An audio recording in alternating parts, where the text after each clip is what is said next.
The best Pirates talk is right here. Trib Total Media. See what's next. The Clint Hurdle Show on TribLIVE Radio is brought to you by Century 3 Chevrolet. We can make it happen. It's the Clint Hurdle Show here on TribLIVE Radio with Ken and Guy, our semi-monthly visit with the Pirates manager. Clint, good morning. How are you? I'm doing well. Good morning. How are you? We're well. You've been with us, Clint, the last couple of years through some spots of adversity, and you guys have been able to get out of them. When as a manager, you see players all over the place going through different cycles, would you rather at this time of a flow see them get out of their element and change some things up, come to the park earlier, or have player meetings, or is it actually the opposite? You'd rather see guys stay the course of what made them successful? Well, most of the time, I think, number one, you've got to have your finger, your fingerprint, at least your finger on the pulse of your ball club. You need to know your people. And a lot of times, other people's thoughts, those are their anxieties. I'm sure that we got a great part of our fan base that would love to get a player meeting at 9 o'clock this morning, get this thing right. Unfortunately, that's not going to happen, and that's not the way it needs to be addressed. Nobody understands better what's at stake than the men that are playing the game. Nobody realizes that trying harder, working more isn't really the answer right now. It's execution during the times of the game. So we have meetings. Actually, we get together as a club at the start of every series.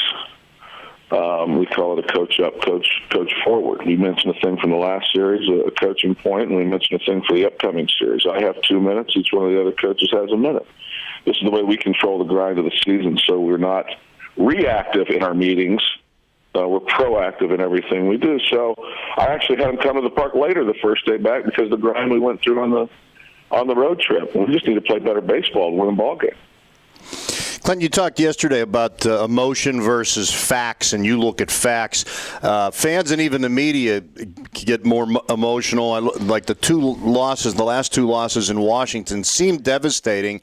Yet, and now we don't get a true feeling for what's going on in the clubhouse because we're only in there in a superficial state. But guys really did seem fairly upbeat despite the losing streak. And I guess what I'm asking is, do tougher losses like that, a blown save late in the game, bother a club more than another one? Or is a loss and you move on no matter what? I think it depends on the club. In our club, it comes down to the fact that did we meet the demands of the game? And it's not just about the blown save. That's the misconception and the misconnect that I think many in the media have and some of our fans have. I'm a fan of football. That missed field goal at the end of the game freaks me out. What I'm not paying attention to the opportunities that went all the way, moving the chains, controlling the ball, getting some extra points here or there. I don't pay attention to that. That's no never mind to me. It's about the end. It's about what happened right now in front of me. Opportunities to add runs on, to get different pitchers on the opposition in the game. That's one thing we are in tune with, that we are aware of. It's honest self-evaluation every night. Did we meet the demands of the game? So, no, that doesn't freak us out when a guy comes in and we lose a game late. There were many opportunities before then. The game would have been in a different situation than putting all the onus on somebody at the end of the bullpen. That, for me, is why our team has the ability to show up the next day. And it was even hard for you to say, well, it seemed like they were okay. Nobody wants to buy in and say they're okay or they're playing hard. They say they seem to be resilient. I mean, it's a hard buy-in for people that aren't there every day, and I understand that. Clint, you in Atlanta, you're both your squads about the same record. Was looking at their roster, and they've got 6 guys who have been basically plug and play. They've been at their positions over 110 games all year and haven't moved. You haven't had that luxury other than an Andrew. Is there an advantage or a disadvantage this time of the year, or are you guys actually, in a way, a little more battle-tested where you've got parts that you know can move if need be? Well, it all depends, again, on the makeup of your club. And I know 10 years ago, 12 years ago, when I first got in managing, I think you could pick up, if you looked at the 30 clubs, you'd probably find 5 guys that would post up 140 games at the end of the season. You had a core 4 at least that went out there and played everything. That's not the same game that's being played today. There seems to be more mixing and matching. There seems to be more rest needed at times. the intricacies of the bullpen, guys facing different guys coming in, your elite players, all the different matchups, the statistical analysis. They're one of the few teams, if you look at the 30 teams that have that many guys that have played, what I kind of consider, 85% of their games. To see that happen is very unique and rare in our game right now. Can it help? Absolutely. But it also can hinder, because some of those clubs, if you'll see, come the end of the season, they can be, whether they think they are or not, there is a physical fatigue that comes to the play just from the grind of the 162-game season. We've had to use our entire roster all season long. It's kind of the way we're built here. We'll always be built here, and that's okay. I was thinking driving home last night, Clint, the ebb and flow of a season. The Braves lost 12 of 15 games before they swept the A's over the weekend. And, a week ago last night, you walked off the field at PNC Park, 9 above 500. Things changed so rapidly in a week. And while they've changed for the negative the last week, to me, the positive is in another week they could change back the other way. I mean, that's the way I was looking at it driving home, and I guess that's the way your club has to look at it, too. Well, I think that's a great way to look at it, because it is the way we look at it. We're very much in front of believing in what we believe in, eliminating external noise. And I want to make sure you're still paying attention to the road and your hands are at 10 and 2 when you're driving, because when you think about other things, you're not driving, you might have a little slip up there behind the wheel. Mm-hmm. My wife reminds me of that all the time.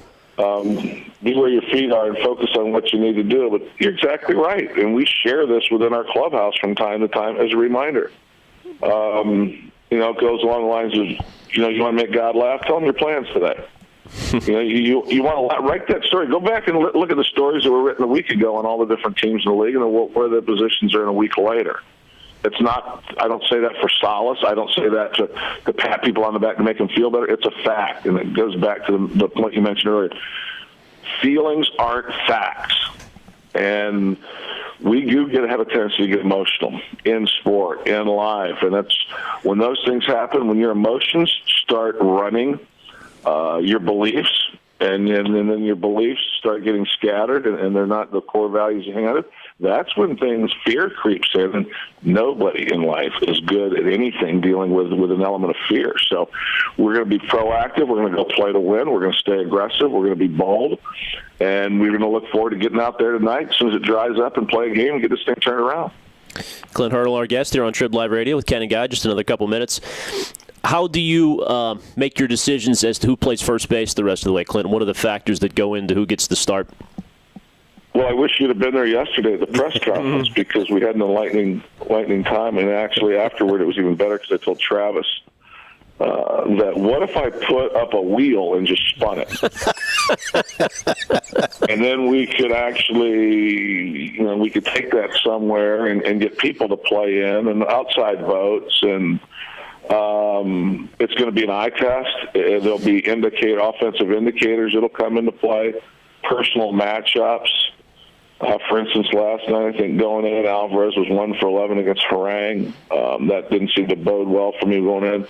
The left-hander tonight, there's going to be opportunities for Sanchez to keep his at-bats, but there's going to be some things we need to stay on top of to try and keep the 3 bats fresh. 2 in particular, Pedro, as I said yesterday, can get white hot. That hasn't happened as of yet this season, so to find him at bats is important. Ike Davis, we didn't see it, so a lot of people discount it, but 2 years ago he hit 30 home runs and was white hot, and last year he has to do the second half of the season with a lot of players in baseball. We didn't see that, so a lot of people don't acknowledge that. He can get white hot. We got to find a way to feed him at bats. Hopefully we get one of those 2 guys to spark, if not both, and I think Sanchez has actually picked it up from his side of the plate against left-handed pitching. So whether it's the combination of the trio, maybe somebody can step up. I just know that we need to find a way as we're closing down 36 games to put the best team on the field that night to win a game. Last one for me, Clint. You mentioned yesterday that 2 years ago you thought the competition caught up with the guys. They hadn't been there before. They hadn't played for this kind of thing in August and September. With that in mind, because of what they accomplished last year, not that it makes it easier this year, but they at least have done it before and proven it to themselves. Does it make it easier to come out of this thing and get through the dog days August and September because of what happened last year? you have the ability to draw back on past experience, like you pushed through the obstacle course. I've done this before. What enabled me and helped me to do it before? Let me go back to those core traits. Let me keep it simple. Let me hold on to what I need to hold on to. Again, not let the emotions come in. Oh, no, here it goes. Oh, well, geez. That's not part of who we are or what we do. So it doesn't make it easier, but I think it gives you some self-confidence that you don't have until you go through it. And you've had that seatbelt on. You've had to take that ride that kind of took you some places you didn't want to go from time to time, but you were able to push through it and come out on the other side and understand those are all parts of the trials, the tribulations, the triumphs that come with a 162-game season. And that's the beauty of what we do. Think about the 9-inning value of a game and how that can twist and turn you, and then how 162 games, that number, can twist and turn you and absolutely test you. It's the greatest game. It's just such a great game to be a part of, and it captivates you. And obviously, as a fan, it can take you a lot of different places. But as somebody that's got to keep both hands on the wheel and keep these guys focused and playing and having fun as well, and that's the one part, Guy, and Ken, I want to remind you, we've got to find a way, and we do, to have fun every day, because if you're only going to have fun on the days you win, you're going to miss out on half your career. So the W at the end of the night, it defines us in a lot of different ways to a lot of different people, but I encourage them to not let it define them individually.